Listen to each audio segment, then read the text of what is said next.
बिस्मिल्लाहिर्रहमानिर्रहीम। आज की वीडियो में आप लोगों के साथ 8 से 9 साल की बच्ची का एक बहुत ही प्यारा सा फ्लेयर्ड प्लाज़ो की कटिंग और स्टिचिंग की वीडियो शेयर करूँगी, जो कि काफ़ी ज़्यादा ब्रांड्स में वायरल हुआ हुआ है, इस वक़्त बहुत ज़्यादा ट्रेंड में है। तो यहाँ पर जो है वो सफ़ायर स्टाइल का मैं बिल्कुल आपके साथ कटिंग और स्टिचिंग इसकी शेयर करूँगी। तो यहाँ पर हम देख लेते हैं कि मेजरमेंट्स परफेक्ट मेजरमेंट के साथ मैं आपके साथ शेयर करूँगी, ठीक है? तो अब 4 फोल्ड मेरे पास ये फैब्रिक है। अच्छा, 4 फोल्ड से मुराद ये कट पीसेस में से मैं बना रही हूँ लंबे-लंबे, इसी शेप में मेरे पास ये जो है वो पीसेस आए हुए थे, ब्रांडेड कट पीसेस, ठीक है? तो यहाँ पर ये 4 पार्ट्स हैं, तो इसीलिए मैंने 4 फोल्ड ही कर दिया क्योंकि ये 4 पार्ट्स है मेरे पास, ठीक है? अब यहाँ पे जो मुझे मार्किंग करनी है, सबसे पहले मैं यहाँ पर 1.5 इंच इलास्टिक की मार्किंग कर लूँगी। तो ये देखें, 1.5 इंच का मैं एक निशान लगा लूँगी जो कि इलास्टिक के लिए होगा। अब आपको इसकी लेंथ बता देती हूँ कि मुझे लेंथ कितनी रखनी है। तो मुझे यहाँ पर तैयार लेंथ जो रखनी है ना बच्ची की, 8 से 9 साल की बच्ची की, तो वो 29 इंचेस रखनी है। उसमें मैंने 3.5 इंच जो है वो ऐड किया है, एक्स्ट्रा लिया है मार्जिन के लिए। 2 इंच नीचे चला जाएगा पाइंचे की फोल्डिंग में, और 1.5 इंच ऊपर इलास्टिक का मिलाकर मैंने यहाँ पर 32.5 इंच लिया है, ठीक है? तो आपने जो भी आपकी बच्ची की एज हो, साइज़ हो, तो आपने उस हिसाब से उसकी लेंथ लेनी है और उसमें 3.5 इंच आप भी प्लस कर लीजिएगा, ठीक है? अब यहाँ पर हमने क्या करना है, इस वाली साइड से ½ इंच का हमने मार्क कर लेना है। तो ये देखें, ½ इंच का मैंने मार्क कर लिया है। अच्छा, ½ इंच का जो मैंने मार्क किया है ना, तो जो है वो थोड़ा-सा फैब्रिक ना साइड से जो कटिंग में चला जाता है ना, वो फैब्रिक को हटा के मैंने ½ इंच का मार्क किया है, ये देखें इस तरह से। उसके बाद आपने क्या करना है, जब ½ इंच का मैंने मार्क किया है ना, तो उसमें आपने यहाँ पर 9.5 इंच मैंने वेस्ट लाइन ली है, ठीक है? अच्छा, 9.5 जो वेस्ट लाइन ली है मैंने, अब उसके बिल्कुल एक सेंटर में सेंटर पॉइंट में एक मार्क कर दूँगी। जो भी आपने वेस्ट लाइन लेनी हो, जो भी आपकी बच्ची का साइज़ हो, तो आपने बिल्कुल उसका हाफ में यहाँ पर कर देना है। अच्छा, मुख्तलिफ साइज़ेज़ के मैं यहाँ पर शेयर कर चुकी हूँ, पैंट, प्लाज़ो, ट्राउज़र सबकी कटिंग स्टिचिंग, तो आप वहाँ से ही देख सकती हैं मेजरमेंट्स, ठीक है? तो अब उसके सेंटर में करूँगी, यानी 5.25 9.5 इंच का बनेगा, तो 5.25 इंच पे निशान लगाया। एक निशान मैं नीचे की साइड पे भी लगा लूँगी, जहाँ तक हमें क्रॉच लेंथ रखनी होगी ना, वहाँ पे भी। तो बिल्कुल सेंटर में एक लाइन हम ड्रॉ कर देंगे। इसके भी दोनों साइड्स के ऊपर 5.25 इंच और 5.25 इंच का निशान लगा देंगे, और दोबारा यहाँ पर भी एक स्ट्रेट लाइन हम यहाँ पे ड्रॉ कर देंगे। तो ये आपके पास परफेक्ट होनी चाहिए, यहीं से सारी शेप आपकी बनेगी, ठीक है? अब यहाँ पे क्रॉच लेंथ लिख लेते हैं, वो भी मैं 9.5 इंच ही रखूँगी, तो मैंने यहीं तक निशान लगाया था, तो ये देखें इस तरह से। अब हमने क्रॉच वाली साइड के ऊपर यहाँ पे बढ़ा देना है, जो थाई रखेंगे हम, तो 1.5 इंच मैं यहाँ पर मार्क करूँगी, यहाँ पे इस तरह से। तो अब इस तरह से हमारी जो क्रॉच की लेंथ है ना, वो 9.5 इंच में जब हम 1.5 इंच मिलाते हैं, ये राउंड शेप में, तो 11 इंच हो जाएगी। तो क्रॉच लेंथ हो जाएगी हमारी टोटल तैयार 11 इंच, ठीक है? तो आपने 1.5 इंच के उसमें लेस करके और फिर निशान लगाना होता है, ठीक है? अब यहाँ पर देखिए, इस जगह पे भी एक स्ट्रेट लाइन नीचे की ड्रॉ कर दूँगी, यहाँ तक हमारी गाइडलाइन बन जाएगी। अब यहाँ पर हमने पाइंचे पे क्या करना है, जो भी आपके पाइंचे की चौड़ाई है ना आपके, तो उसके बिल्कुल एक सेंटर में आप निशान लगा दें, ठीक है?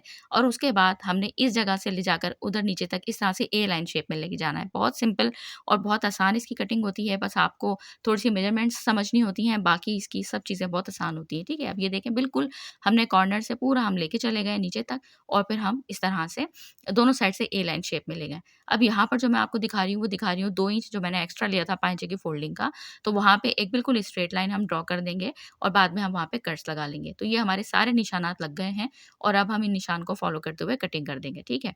अच्छा, मैंने काफ़ी सारी साइज़ेज़ का बच्चियों की कटिंग स्टिचिंग की वीडियोज़ शेयर की हैं, तो वहाँ से आप मेजरमेंट्स देख सकते हैं कि 1 साल, 2 साल, 3 साल, 4 साल, 5 साल, 6 साल, सब साइज़ेज़ के 7-8 साल तक के भी सबके मैंने यहाँ पर साइज़ेज़ जो है वो शेयर किए हुए हैं, और बड़ी बच्चियों के भी किए हुए हैं, 12 से 13 साल इस तरह से, ठीक है?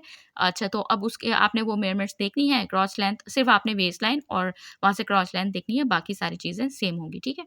तरीका मेथड सब यही रहेगा। अब यहाँ पर हमने सारी कटिंग जब कर ली, तो 2 पार्ट्स को लिया इस तरह से, जो हमारी सीधी वाली साइड थी ना, जहाँ से हमने क्रॉच की कटिंग नहीं की, यानी गोलाई वाली, वो नहीं, जो हमारी सीधी वाली साइड थी, वो 2 पार्ट्स को एक-दूसरे के ऊपर रखेंगे, यानी सीधी साइड अंदर की तरफ होगी, और अच्छे से हम उसको सिलाई लगा लेंगे। ये देखें इस तरह से, दोनों पार्ट्स को हमने जोड़ दिया है। उसके बाद हम एक-दूसरे के ऊपर रखेंगे क्रॉच वाली साइड से, ये देखें इस तरह से, और इस जगह से हम क्रॉच की गोलाई तक लेकर आके इस जगह से ऊपर भी हम सिलाई लगा लेंगे। तो अब मैंने सिलाई लगा ली है, सिलाई लगाने के बाद हमने क्या करना है, 1.5 इंच जो मैंने इलास्टिक के लिए एक्स्ट्रा लिया था, वहाँ से 1.5 इंच हम इसको इस तरह से ये देखें फ़ोल्ड करेंगे प्रॉपर, और उसके बाद हमने 1 इंच का सेंटर में होल छोड़ना होगा, और होल जो छोड़ेंगे हम वो क्रॉच वाली साइड से छोड़ेंगे, ठीक है? और उसके बाद हमने इलास्टिक लेनी है। इलास्टिक जो मैंने ली है वो 18 इंच लेंथ की ली है मैंने, परफेक्ट रहेगी। जो भी आपका यहाँ पर साइज़ होता है ना, तो उसी हिसाब से आपने लेनी होती है। आपने उससे 1 इंच जो है वो बढ़ा के, ठीक है? अब यहाँ पर देखिए, मैंने इस तरह से इसको इलास्टिक को लेके, और फिर उसके बाद यहाँ से हम इस तरह से लेके जाएँगे, एक साइड से एंटर और दूसरी साइड से एग्ज़िट करेंगे और उसके बाद हमने उसको अक्सर मैं तरीका ये वाला आपको बहुत बार बता चुकी हूँ, तो सिंपल हम उसको फिर अंदर फ़ोल्ड कर देंगे और उसके बाद हम उसको 1 इंच का जो होल छोड़ा था वो भी बंद कर देंगे और सेंटर में इलास्टिक को खींच के सिलाई लगा देंगे। अब यहाँ पर देखें, जो मैंने 2 इंच पाँचे को एक्स्ट्रा लिया था, तो वो हमने उसमें 2 इंच ही चौड़ी बुकरम हमने लगा दी है। अच्छा, इससे जो है बुकरम लगाने से होता है थोड़ा-सा ना फॉल आ जाता है। इस तरह से फ्लेयर प्लाज़ो में शरारा इसको भी बोलते हैं, तो इसमें बहुत अच्छा से एक फॉल आ जाता है। अच्छा सा एक लुक क्रिएट हो जाता है। तो अब यहाँ पर 2 इंच ही चौड़ा मैंने यहाँ पर पेस्टिंग पेपर लगा दिया है। पेस्टिंग पेपर जो लगाया है वो बहुत ज़्यादा मैंने हार्ड वाला नहीं लगाया, तो मैंने जो ज़ीरो वाली बुकरम होती है ना, या तो आप वो लगा लें और या फिर उससे जो थोड़ा-सा उससे जो हार्ड होता है यानी दरमियाना टाइप का जो होता है वो लगा लीजिए, ठीक है? उसके बाद यहाँ पर मैंने उसको लगा के अच्छे से हमने क्रीज़ बना ली, ठीक है? उसके बाद ये देखिए फ़ोल्ड किया हुआ, अच्छे से उसको आयरन कर लिया। आयरन करने के बाद अब यहाँ पर हाफ इंच जितना मैं ये देखें इस तरह से हाफ इंच ऊपर जो है वो मार्क कर रही हूँ, बिल्कुल सीधी एक लाइन ड्रॉ कर देंगे। तो ये देखें इस तरह से, इसके ऊपर भी एक और हम निशान लगा देंगे, ये देखें इस तरह से।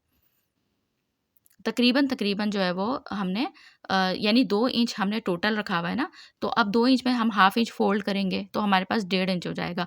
अब 1.5 इंच में जितना भी मार्जिन आता है ना, तो हमने इसमें इस तरह से लगाना है कि नीचे और ऊपर को यानी तकरीबन 1.5 इंच हाफ इंच से थोड़ा-थोड़ा ज़्यादा मैंने मार्क किया है, ताकि सिर्फ़ 2 लाइन्स में यहाँ पे लगाऊँगी। अगर आपने 3 लाइन्स गोटे की लगानी हो, तो आप हाफ इंच का मार्क कर दें, टोटल 1.5 इंच में 3 लाइन्स बन जाएँगी, ठीक है?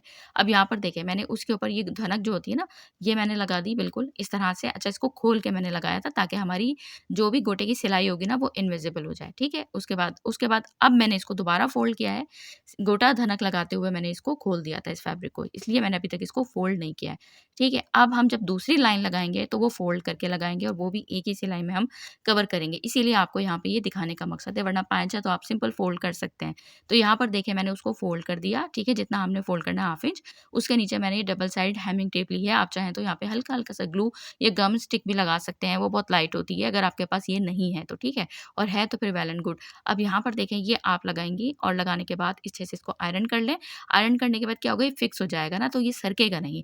अगर मैंने आपको बताया कि अगर आपके पास ये नहीं हो, अक्सर बहनों के पास ये नहीं होता है, तो आप सिंपल गम स्टिक लगा लीजिएगा, ग्लू नहीं, वरना वो फैब्रिक पे थोड़ा-सा नज़र आता है, ठीक है? उसके बाद अब आपने क्या करना है, मैंने इसके ऊपर बिल्कुल इसी के ऊपर रखते हुए अंदाज़े से, क्योंकि हमने बुकरम लगा ली ना, तो हमें पता चल रहा था कि किस जगह तक हार्ड है। तो वहाँ पर हमने उसके बिल्कुल ऊपर-ऊपर मैंने ये दूसरी लाइन भी गोटे धनक की लगा ली, तो वो एक ही सिलाई में हमारी नीचे से हेमिंग भी हो गई है और साथ में हमने यहाँ पर गोटे की धनक जो है वो भी लगा ली है, ठीक है? उसके बाद हमने सिंपल फिटिंग की सिलाई लगा दी, तो यहाँ पर देखें कितना खूबसूरत सा हमारा फ्लेयर्ड प्लाज़ो तैयार है। तो इसी तरह की अच्छी-सी वीडियोज़ देखने के लिए चैनल बनाएँ तो सब्सक्राइब फॉलो